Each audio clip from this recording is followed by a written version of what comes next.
Yeah. Yeah. Hello, and welcome to the Business Spotlight Series, episode 14. I'm Terrace Aarons with the Chamber of Commerce here in Chelsea, and here we are with Suzanne Whitmarsh from Breathe Yoga. How are you, Sue? I'm fine, thanks, Terrace. Thank you. Yeah, I'm excited to be here. Thanks for asking me today. Oh, yeah, we love it. So I figured today we could start with having you give us a little bit of background information on Breathe Yoga and, how you got started. Yeah, well, we're actually coming up on our 5th anniversary. So if all goes according to plan and we reopen in July, later that month, we'll be celebrating 5 years in business. That's So awesome. yeah. For me, certainly, it feels like a big milestone. People talk about small businesses making it to 5 years, and I'm pretty proud of that. But we opened in July 2015. At that time, I opened with a friend of mine, Marie Brooks. We co-owned the studio, and she left the business about 2 years ago, 2.5 years ago, and I've been a sole proprietor since then. Got it. And prior to that, I'd been teaching. After I got my teaching certificate, I've been teaching here, there, and everywhere, all over Chelsea and Ann Arbor and Dexter, Stockbridge, all over the place. And I've told this story before. It kind of got to the point where I felt a little bit like Goldilocks, because I would teach in one place and it was too bright. And then I'd teach in another place and it was too noisy. And then I'd teach in another place and I hated the ceiling or whatever.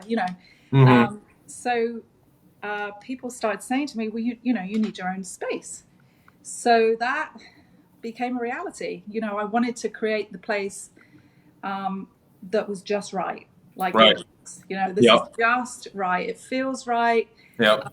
And that's when the old police station space became available, that Joe had refitted perfectly. And we were able to complete the refitting to our specifications. And that became Breathe Yoga. So, And that's right there on East Middle, right? East Middle Street, right next to Moran's, our neighbours. And in fact, that whole street is pretty much all women business owners. Yeah. You got Vintage Barn Boutique, Yep. Chelsea Village Flowers. Sue Jacobs on the end, Moran Yep. Consignment. So it's a whole. In fact, a lot of that street entirely across the street too. A lot of Main Street too. Yeah. Lots of women. I mean, right across the street from you got La Maison and exactly, yeah. and the boutique, the Attic Boutique. So I'm really happy and very honoured to be part of that strong group of business owners, female business owners in Chelsea. So we opened in July 2015, and we were a little uncertain as to what the reception was going to be. We're the only complete yoga studio in Chelsea. And I tell you, people came out of the woodwork. There was so much great reception and excitement that there was a dedicated yoga studio in Chelsea. Right. And it's been great ever since. Our numbers have grown. People come and go, Yoga obviously has been around for millennia, so it's not going anywhere. It's just people discover it and then they drop off and then they come back to it or whatever. But it's been tremendous, and I'm so proud of it. Actually, it's my place of refuge, and Sure. It's something that I'm really happy to be a part of. Small business in Chelsea. Yeah. Well, I know I hear nothing but good things about you guys all the time. Always a great response anytime you guys get brought up. You do so many different things in the community and stuff, which we can talk about more of that later. Yeah. But yeah, I mean, I know we just officially moved into town here in January, and that was one of the first things my girlfriend did was, okay, I got to go check out the local yoga studio, and she loved it. And, it's just, I don't know. Everyone always seems to have such a great reaction and a great response to what you guys are doing there. That's really nice to hear. Thanks, Terrace. Yeah. So anyways, let's get into some of our topics today. We were going to talk a little bit about adapting as a small business. And I was wondering if you could give us your insight on what it's been like for you to adapt due to COVID-19. Yeah, well, it obviously, none of us knew how long we'd be in this for. Right. And I actually made the decision to close our doors before the state directive. Right. The nature of the business, it just seemed to me that I needed to be extra cautious. Hmm. I mean, we're a studio called Breathe, right? People go there to breathe. Um, so, Yeah, I being in a didn't even space, actually think of that. That's kind of funny. right? Yeah. Yeah. So, being in a space with 20 other people all breathing deeply, um, that just wasn't going to sit comfortably with people who were fearful of catching a virus that Yeah. can be spread through breath, right? Right. So I made the decision to close before the directive came out, and I was so glad I did. I mean, I was very torn. I really didn't want to close, but Hmm.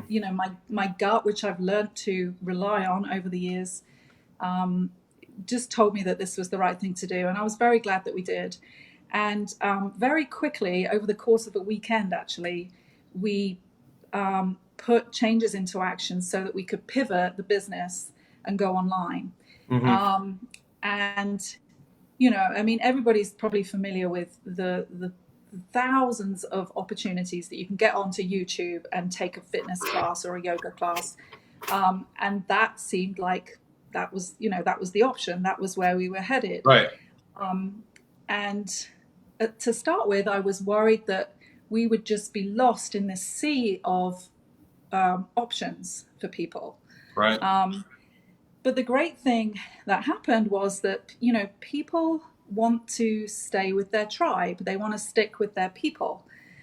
So, I had people saying to me, well, I don't want to tune into yoga with Bethany, on YouTube, because I don't know Bethany and I don't know Right. how she teaches. I don't have that affinity with Bethany.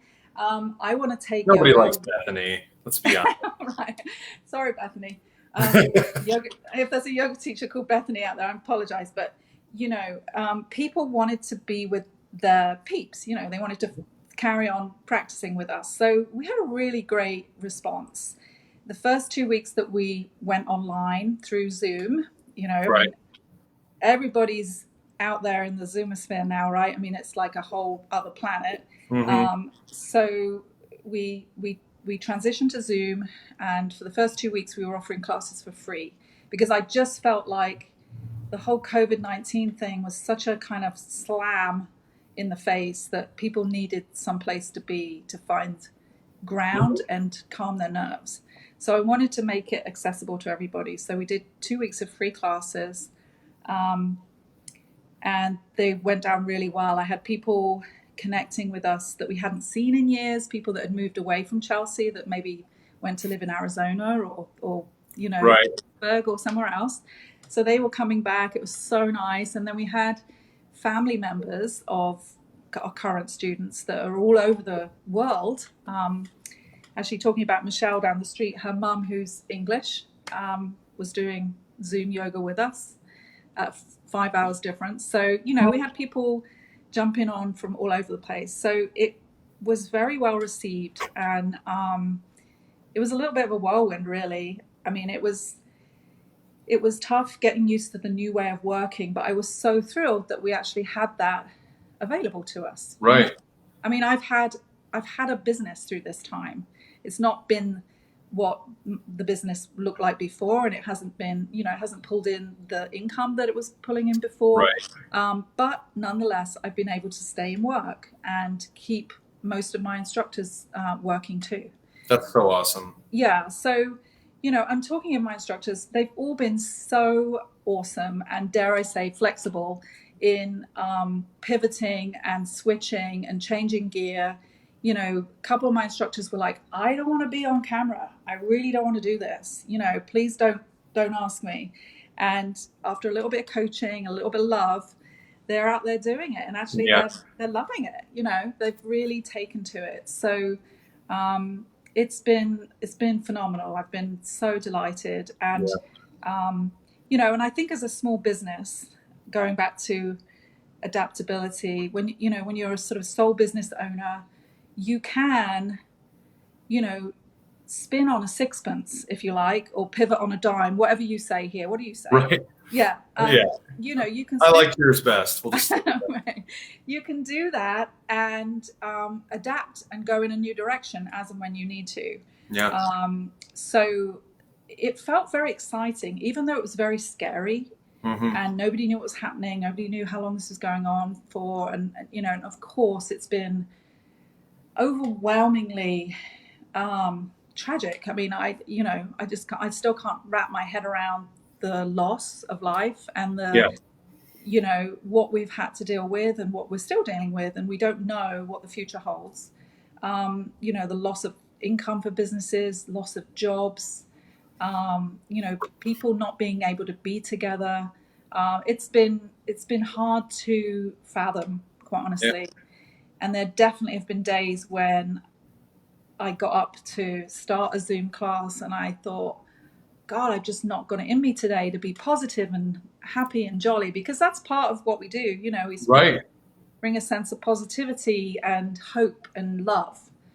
But you don't always feel it, but you got to try and portray it. Exactly. Yep. Um, I mean, and I guess I gotta say, like, I don't think anybody loves the Zoomosphere, as you so put it, which I hilariously haven't heard anybody say. So I'm surprised I haven't caught that one. But I am just so thankful, like you said. I mean, if you were to go back 10 years, what would you be able to do?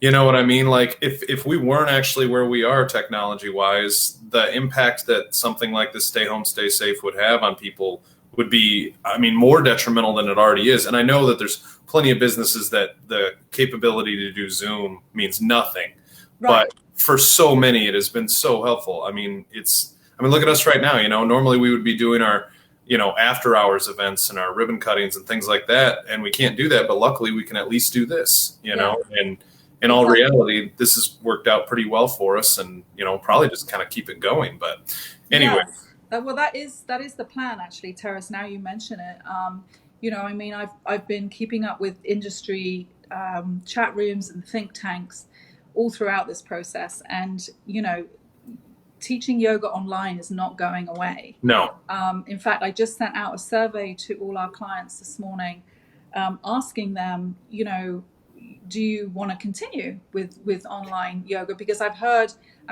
been talking to people obviously all this way through, and I've heard that many people want to probably adapt some kind of hybrid schedule. So right, some classes they'll come into the studio, some classes will be online, and also we're going to develop a video on demand collection. So we'll develop a library of classes that people can just take the class whenever they want to. They don't have to be stuck to a certain schedule. But that's definitely the way things are going. And I feel, the phrase I kept using when this first hit was adapt and evolve. And I think that, the whole fitness industry is faced with that choice right now. yep, And it's all about being prepared for tomorrow and for the shift that is going to see us now. Yeah, I mean, it's here.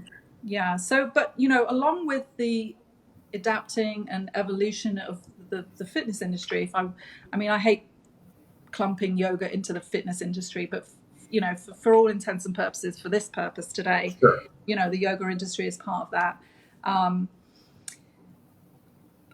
So, alongside the evolution of the industry itself, I do feel like, we as a people, we as a species, if you like, are also undergoing our own adaptation and evolution, because, this has been life altering, this whole experience, and it's given pause to a lot of people, time to take stock, time to reflect. And in yoga, that's one of the things that we teach, is that yoga is a way of kind of learning about yourself, Right, figuring out what your true nature is. Who are you really? Are you speaking your truth? Are you being true to yourself? And are you being kind to yourself and other people? So this whole adaptation and evolution has not just been within the industry. I think it's kind of inherent as part of our DNA.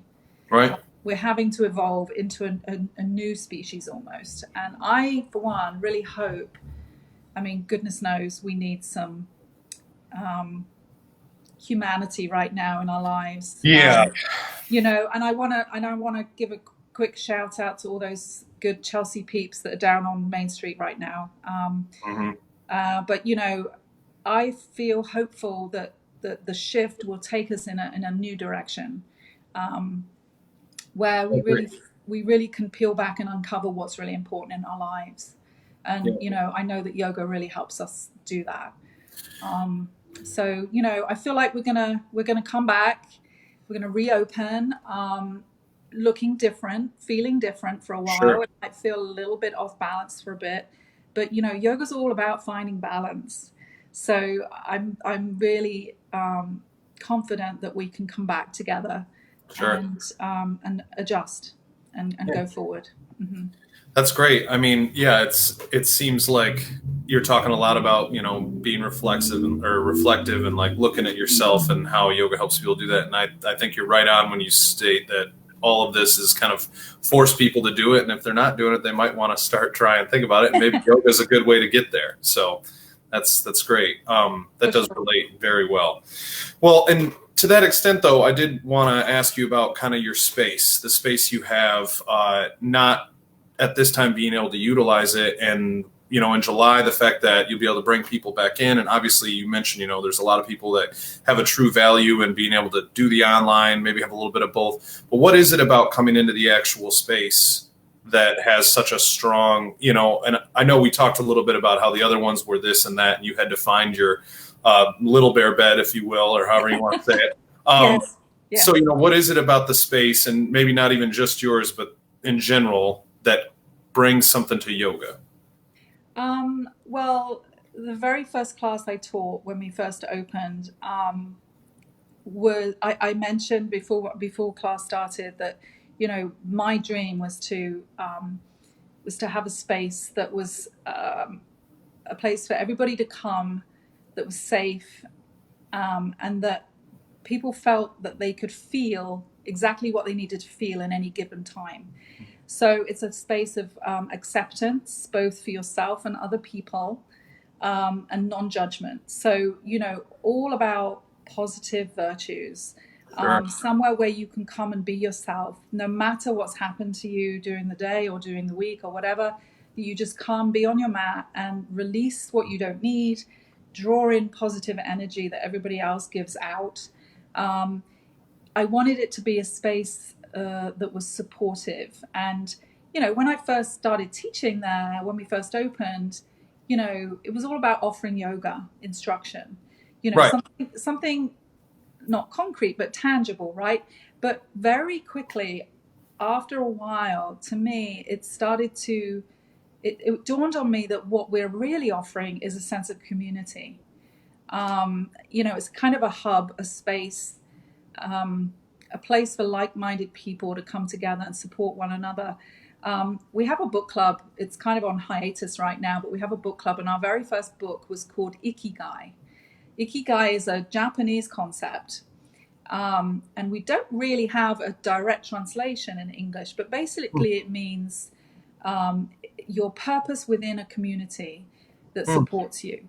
So reading this book, Ikigai, became our kind of, you know, it was our word. We adopted it. It's like, this is our Ikigai, is to be here, to offer these, to offer support, to offer a place that's safe, that you can come, move your body, breathe, and be in your own space, but together, surrounded by positive energy, just to feel what you need to feel. So, you know, the sense of community that is contained within that space is really palpable. And recently, maybe about 3 weeks ago, I went by the studio. You know, I've been popping in to pick stuff up and make adjustments and things like that to the space. And literally I stood there and cried because it felt, even though it's such a wonderfully warm and welcoming space, it just felt a little devoid of that energy that is renewed every single day. You know, we've got people in there every day coming to class, and people love that space. They like the warmth of it. If you haven't been in there, Joe maintained a lot of the kind of original features of the old police station, which is what it was before. Right. And, you know, we kind of joke that we've changed the atmosphere in there a little bit, you know. You think maybe just a smidge? Right. And I do have people come, new students that come, and they're like, oh yeah, I was in here once. We're like, no questions asked. You know, we're not judging anybody. So, you know, just come and do yoga with us. Yeah. But yeah, it kind of brought a lump to my throat because it just felt a little bit more hollow, if you know what I mean. Yeah. Without the energy of those people, that community, you said, I'm sure. Know, I know it's gonna be reborn again. I know it's gonna get that energy back in its bones again. When we get back in there and start moving and breathing together in a safe way, right? But what's been great about the online is that, you know, we've been able to establish this community online. I mean, obviously it's different. It feels different. And there's plenty of people that are like, I just don't want to do that. You know, it's not my bag. But those people that have joined us and kept coming to class online, and I've had like about 60 responses so far on my survey this morning that I've been looking through. One of the key elements that people have enjoyed is staying connected with my community. Right. Aside from the I can just roll out of bed and roll onto my mat aspect, they are staying connected. And even if it's just for those few moments as everybody's getting on, it feels a little bit like roll call. You know, it's like, oh, so-and-so's on, so-and-so's on. There's Harry, there's Betsy, there's all, you know, there's all my lovely peeps, Charles, everybody. You know, and then some people turn their camera off to get practicing, but it's just that moment of connection and that checking in with each other. It's been really special. Sure. So I'm so grateful for that. You know, technology is a pain in the rear end, obviously, plenty of times. And we've had our share of goofs, you know, when you can't hear somebody or you can't see somebody or whatever. But on the whole, it's been a blessing. Yeah, no, that's great. And then, I mean, that kind of takes us, you know, I think you kind of touched on it. We were going to talk a little bit about the importance of remaining connected as a community.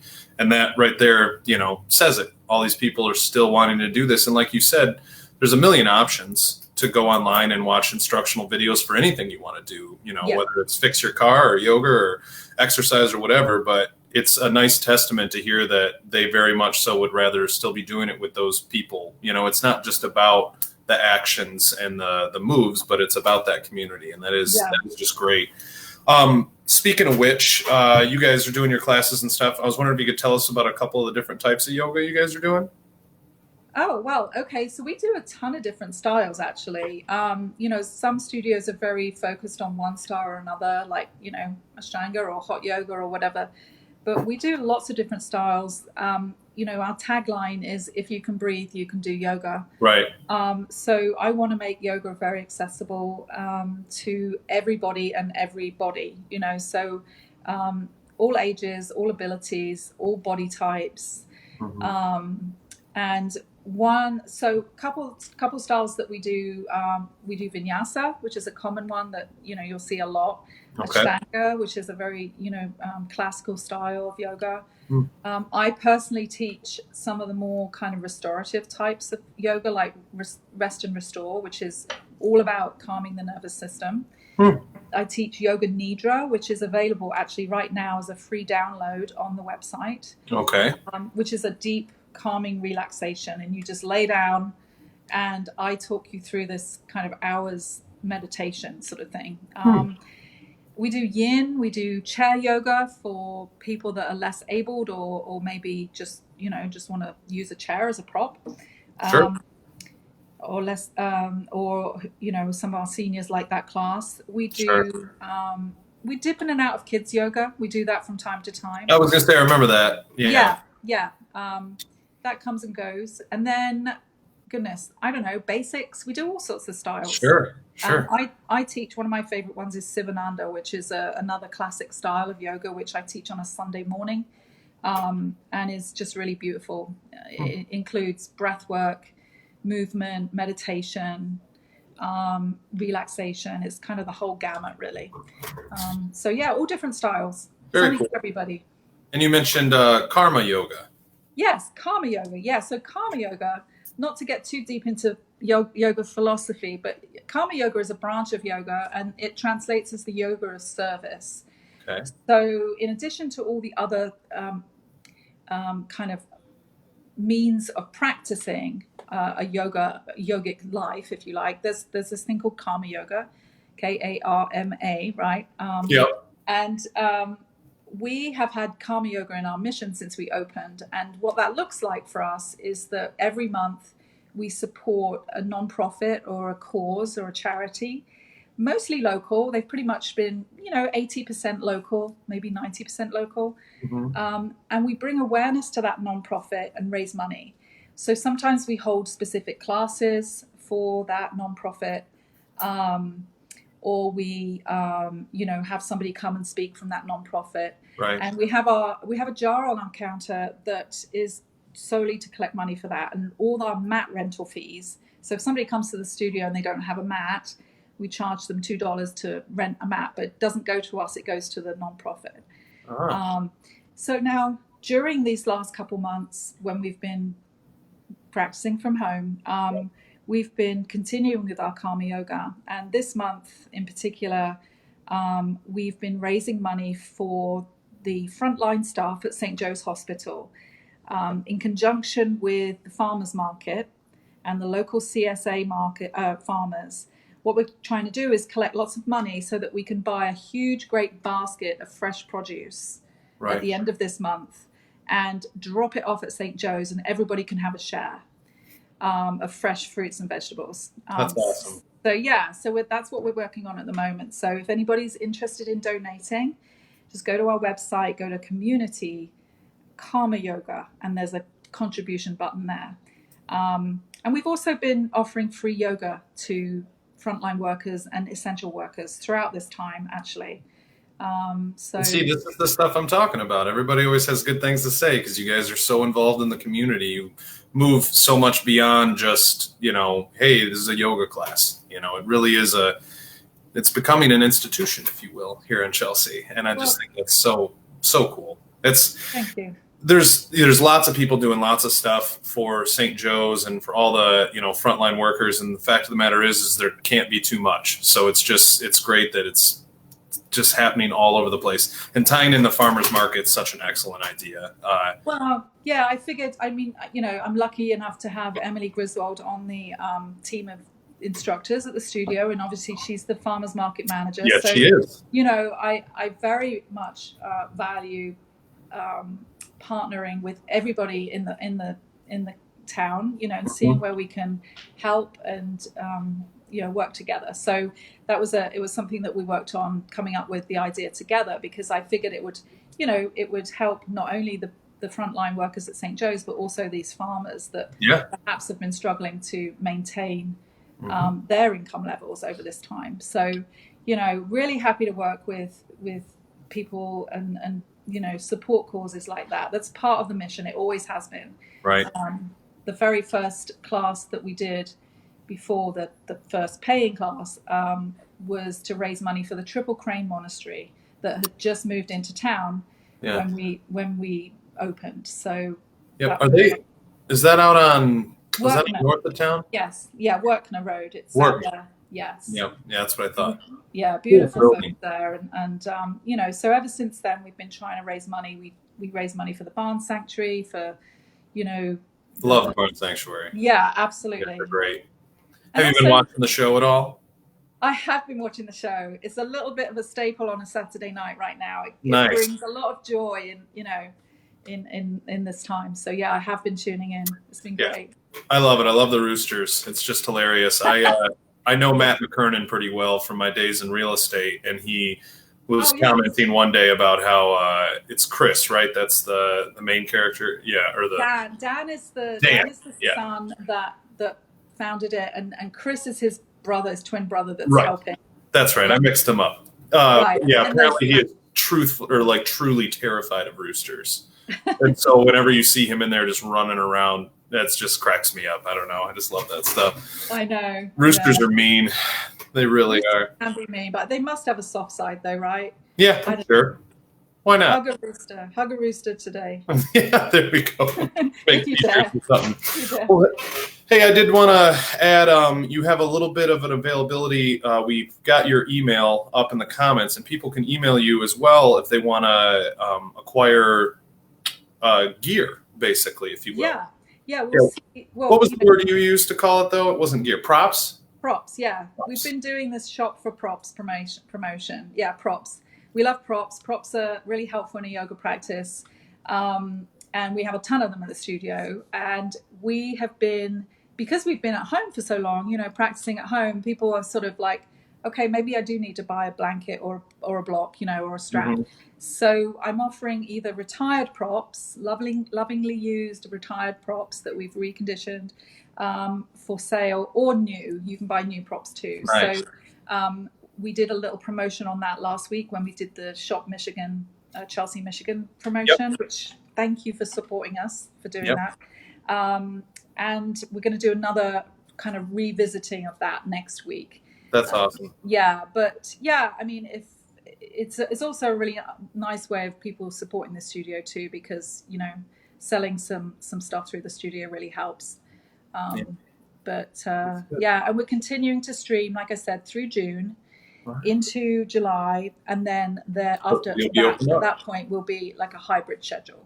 Yeah. So we'll be back in the studio for limited classes. We won't by all means be going back in, full schedule. Yeah. It'll be hybrid for a while, and then who knows what we're going to do after that. I don't know. And like I said, you're going to adapt and evolve. Exactly. Just what I was going to say. Yeah, I'm going to adapt and evolve depending on the environment, right? Mm-hmm. As all creatures should.